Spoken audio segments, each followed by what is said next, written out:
Thomas Sankara book, Thomas Sankara, Le Revolution of Burkina Faso, will be distributed in Russia in their schools. Okay, this book has been translated into Russia, to Russian, the Russian language, and then it'll be given in a ceremony as I'm gonna show it to you. And they're gonna take it back to Russia in their schools and teach their kids about who Thomas Sankara was. Who was Thomas Sankara? For those of you who don't know, let us get a quick synopsis.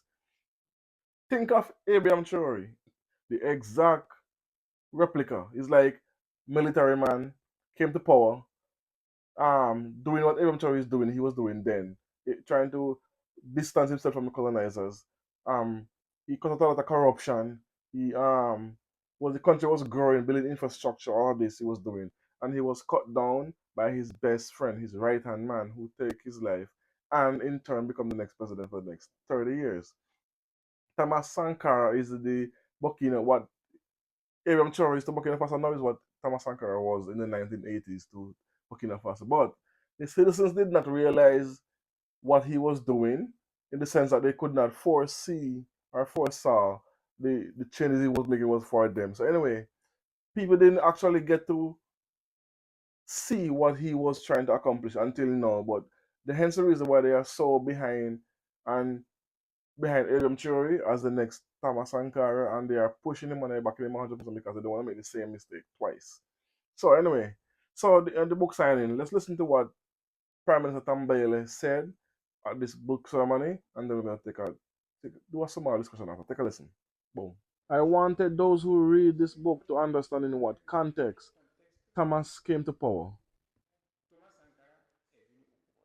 That's why I brought to light the history of Burkina Faso.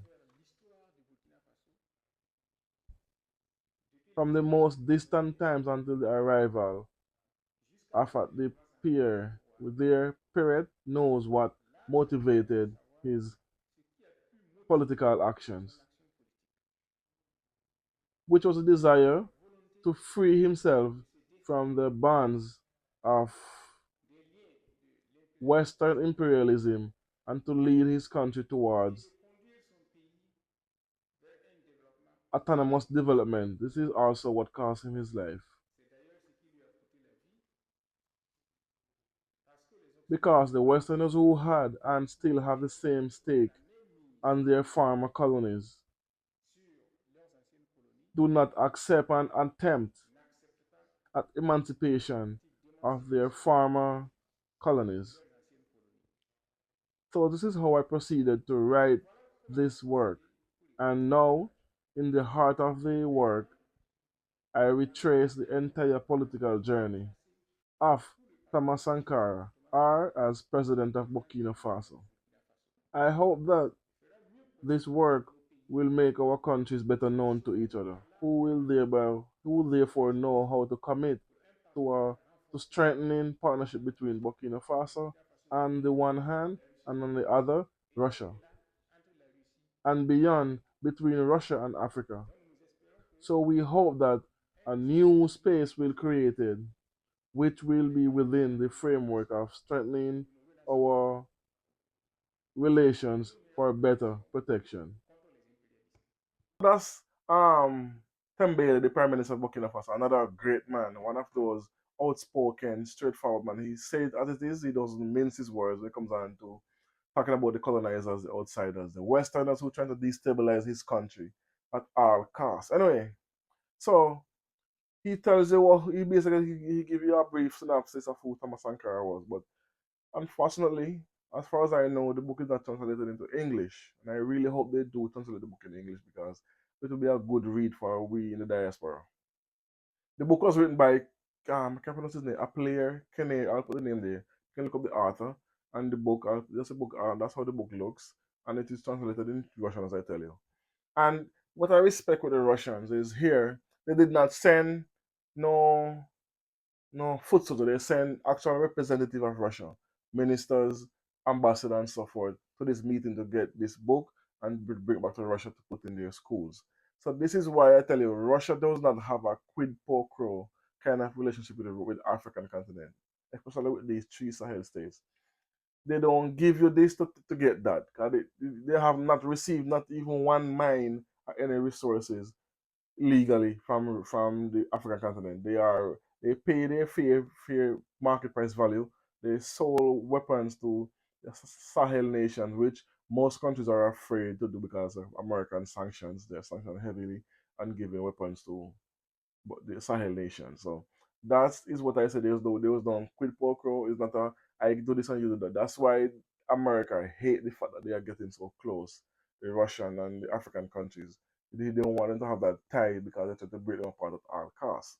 So, but this shows respect that they will take the teachings and the history of our black president, bring back to their country and put it in their schools, and it's going to be in the academic science school to be exact. And it's a 300-year-old institution. It's not like they just take in the book, bring it back and put it on the shelf. It's going to be in a 300-year-old institution where they can learn about African leaders, some of our great leaders like Thomas Sankara.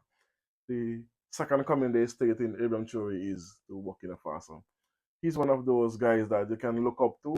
And if you read and understand what he has done for the country, you will see exactly the same path Abraham Chori is taking, but on a grander scale. That's the only difference. And he's being attacked left, right, and center right now, currently, by assassination attempts. Even they even paid the head of the gendarme 30 million to take him out. But that did not happen, fortunately, because it was caught on in time. Imagine that they paid the head of the gendarme 30 million. The head of the gendarme in Burkina Faso to take eventually out. 30 million. And there's so much other attempts. Up to 2 weeks ago, 3 weeks ago, they had another attempt on his life. And to basically blow up the airport, um, attacking the main city, Ouagadougou, and the presidential palace they wanted to attack, and they wanted to destroy all the drones and fighter jets and helicopters they had. So it was a well thought out plan, but it was foiled by Evan Chori's quick thinking and embedding his own soldiers in those sleeper cells to get information to. And you will never believe who is behind all of this. Some of the big so-called democratic countries, both in Europe and the West. These countries are the ones who is plotting consistently against Ibn Traore because they do not want him to accomplish what actually, let's put it this way, what um President Gaddafi did. President Gaddafi showed the world what real how a country should run and what how people should live by free electricity, free healthcare, free schooling. When they get married, they get I think it was 5,000. I'm hearing it's more, but I think at the time it was 5,000. They get for whenever they get married and they get a home. And he have one of the most biggest and the most vast um infrastructure when it comes down to water. He spent billions of dollars on a pipeline to bring water to his people. And all of that, but they still paint him as a dictator, and this propaganda machine go into full effect, and they actually take him out and call him all kind of names, and then people always after people realize, oh, we were wrong, his own citizens. This is why you see Western media is banned in Burkina Faso from BBC, France 24, Voice of America. All those news networks are banned in Burkina Faso because they have been already spreading false narrative and propaganda to the people in Burkina. And eventually said, nope, you're not going to do this. This is how they start by spreading propaganda on the national TV, and that it repetition it gets into people's heads. So it's banned totally in those countries, so which is great news. Anyway, let me know what you think about this in the comment section about this book ceremony where the Russian actually took a book of a president that was loved and is still loved and who paved the way to fight the colonizers and to emancipate himself to become independent. But we'll never find a Western or a European country to do anything like this. So shout out to them for that and the respect of sending official people, not foot soldiers, to come to this meeting and show respect. And respect is given, respect is earned. So anyway, let me know what you think about this great book. I hope if I get translated into English, I will leave you guys know and we can get it. This would be a good read.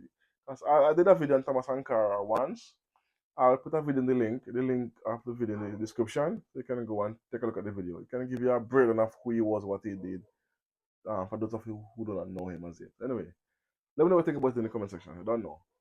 Boom.